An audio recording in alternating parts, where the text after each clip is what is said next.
All right, let's dive right into this explainer and unpack a massive, yet surprisingly common misconception. It's one that basically bridges the worlds of modern psychology and classical philosophy. We're going to be looking at the ideas of the legendary psychoanalyst Carl Gustav Jung and the medieval heavyweight philosopher St. Thomas Aquinas.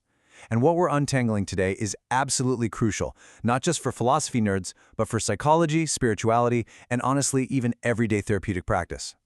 So here's the big question. Is your psychological self the exact same thing as your soul? You know, a lot of people hear these grand psychological terms and instantly assume we're talking about the spiritual soul or our deepest core identity. When they hear Jung talk about the self, they naturally think he means what Christian philosophy calls the soul or the image of God. But we are going to explore exactly why jumping to that conclusion is a critical mistake. Understanding this difference will completely change how you view your entire inner life. Here is our roadmap for today to cleanly disentangle all of this. Number 1, the common confusion. 2, the self according to Jung. 3, the undue leap.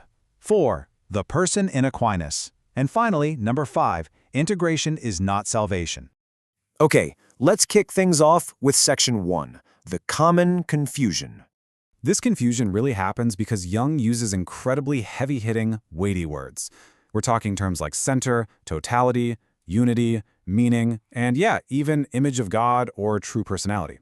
When you throw around language like that, it's entirely understandable that people mistakenly conclude his concept of the self perfectly corresponds to the Christian soul. But we have to remember, the self, in strictly Jungian terms, is not the actual physical and spiritual person. Moving right along to section 2, the self according to Jung. To really appreciate Jung's actual contribution, because let's be real, it is incredibly valuable, we need to nail down his definitions. First up is the ego. For Jung, the ego is simply the center of consciousness. So the crucial takeaway here is that your ego is just the part of you that is currently aware and making active choices.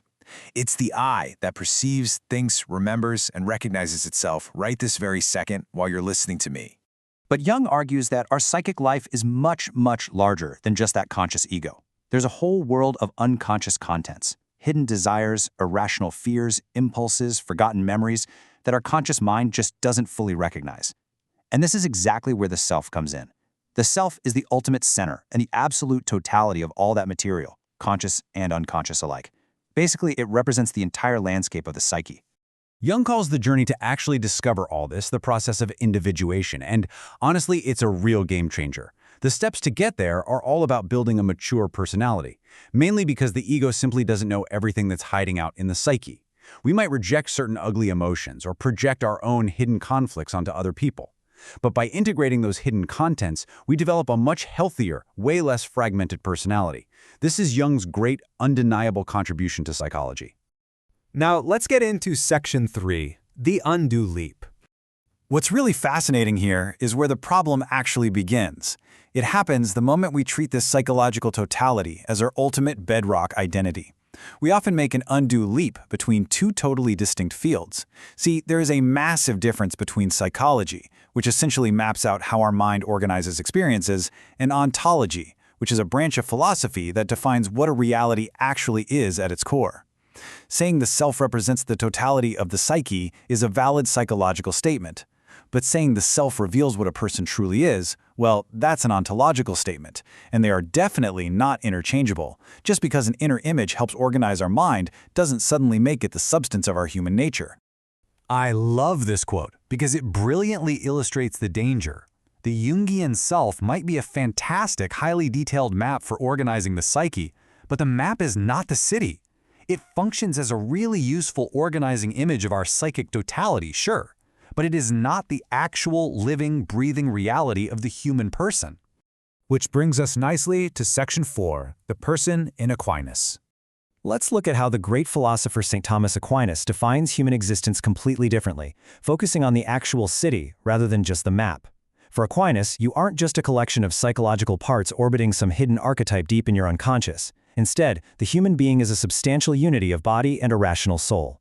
This soul is the vital, animating principle of your body. It's literally what gives you intelligence and will. You are not just a hidden center existing deep inside a psychic landscape. The real subject here is the person. The emotions, the desires, those buried unconscious memories, they all belong to the person. They don't form some superior hidden personality pulling the strings behind the curtain. This means the person who is actually doing all this psychological integrating is always more real than the psychological process itself. The real subject who loves, who suffers, and who acts in the real world is you, the person. And finally, Section 5, integration is not salvation. This distinction holds a massive consequence when it comes to morality and human goodness. The source material highlights a really provocative truth. Psychological integration is a good thing, absolutely, but it is only a relative good. It is not the supreme good of a person. Why? Well, think about a highly organized criminal, or a tyrannical ruler with immense inner firmness, basically a highly efficient, self-actualized supervillain.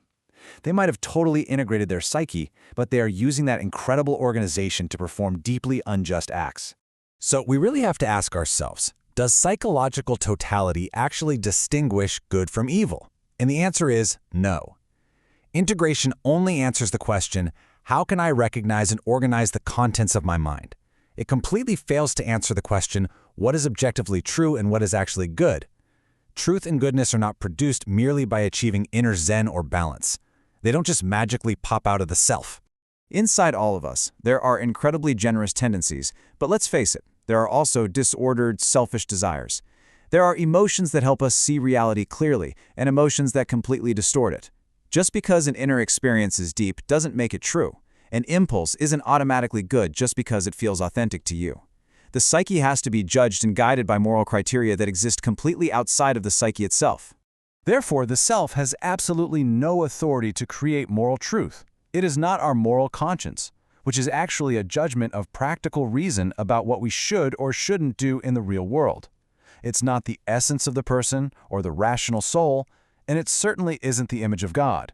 In the Christian tradition, humans are the image of God by their very rational nature, their intelligence, and their free will. It's a dignity human beings possess by their very constitution, not by going on a journey to uncover a psychological archetype. And that leads to another frequent error we really need to avoid. We must carefully separate our internal, psychological experience of the divine from the actual reality of God. The experience happens within the subject, utilizing the images bubbling up inside the psyche. But God transcends our mind entirely. God cannot be reduced to a psychic depth or some image produced by our own minds. So, to bring it all together for this explainer, we can absolutely value Jung for helping us understand our interior life. It is incredibly important to recognize our rejected contents and our hidden conflicts. But we have to keep those discoveries within their proper limits. We cannot let a map of mental organization usurp the role of actual virtue, human existence, and transcendent truth. Psychological totality simply cannot take the place of the person. Inner integration cannot replace virtue, and a feeling of the sacred cannot replace God. The self can totally help a person know their interior life better, but it cannot, on its own, tell you who you fundamentally are, what is good, or what the ultimate meaning of your existence actually is. It's a vital distinction to ponder as we all navigate our own paths of self-discovery. Are you mistaking the map for the city? Jung gives us a brilliant, beautiful map, but Aquinas reminds us that we have to actually live, act, and see goodness in the real city. It leaves us to question the true limits of our inner explorations, and it challenges us to look beyond our own minds for ultimate truth.